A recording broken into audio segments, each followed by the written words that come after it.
For American Family News, I'm Robert Thornton. The United Nations General Assembly voted to recognize Russia's annexation of parts of Ukraine as illegal. U.S. Secretary of State Anthony Blinken says the vote supports all countries' sovereignty, not just Ukraine. The UN resolution is also a resounding affirmation of global support for everything that President Putin is actually trying to destroy. It's a vote affirming the right of every nation, big and small, to have its sovereignty, its independence, its territorial integrity respected. The vote came after Russia announced its annexation of certain Ukrainian territories, and it calls for the land claim to be reversed.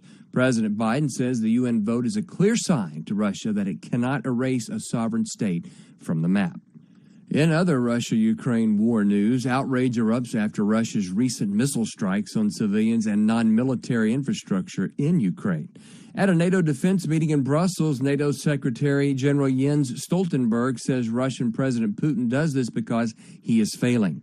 President Putin has responded to his failures on the battlefield with attempted annexations, partial mobilization, reckless nuclear rhetoric, and indiscriminate attacks on civilians and critical infrastructure.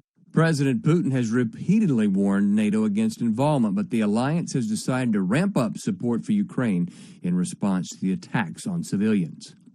The managing director of the International Monetary Fund, or IMF, urged global policymakers to stop inflation from becoming a runaway train at a time of extraordinary economic turmoil.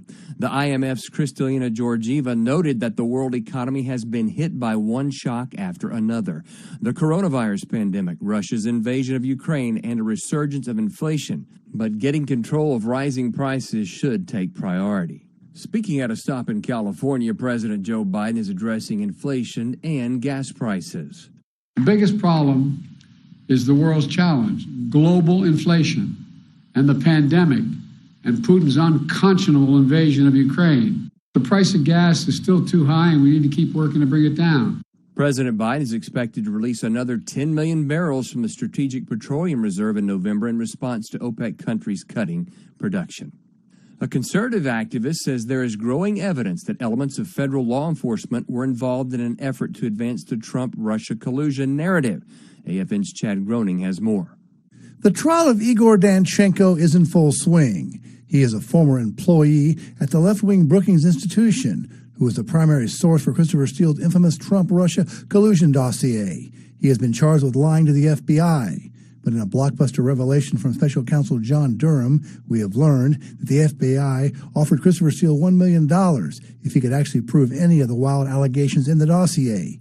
But he and Danchenko couldn't. Gary Bauer is chairman of the Campaign for Working Families.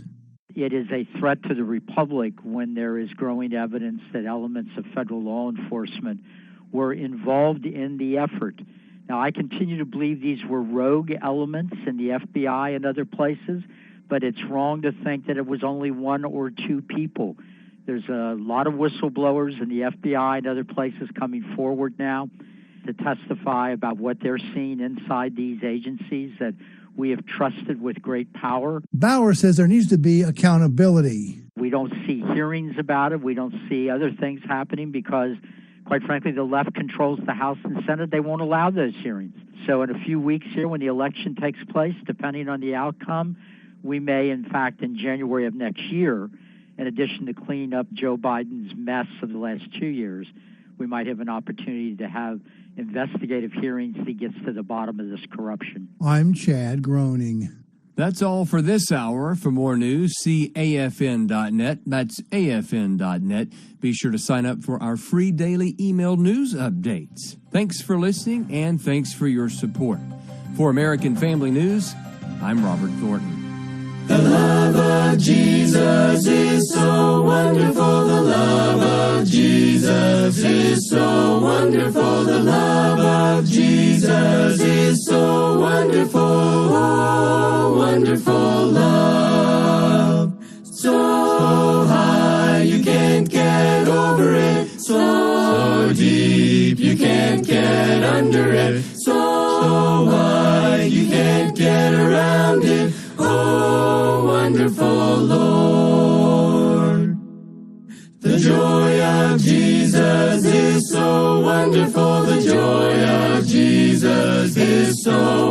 wonderful. The joy of Jesus is so wonderful. Oh, wonderful joy. So high you can't get over it. So deep you can't get under it. So wide you can't get around it. Oh, wonderful Lord.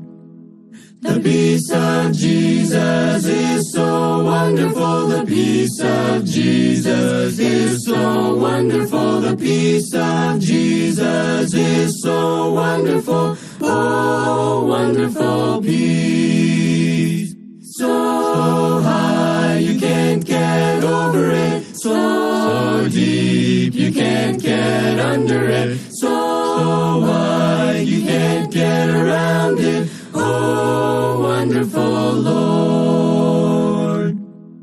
The love of Jesus, sweet and marvelous. The love of Jesus, sweet and marvelous. The love of Jesus, sweet and marvelous. Oh, wonderful love.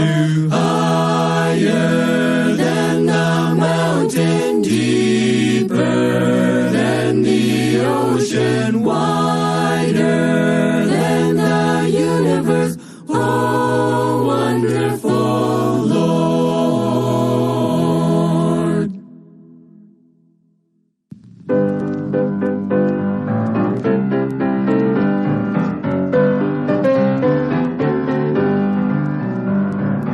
Living below in this so sinful world, hardly a comfort can afford. Striving alone to face temptation sore. Where could I go but to the Lord? Where could I go? Where could I go? Seeking the refuge for my soul, needing a friend to save me in the end.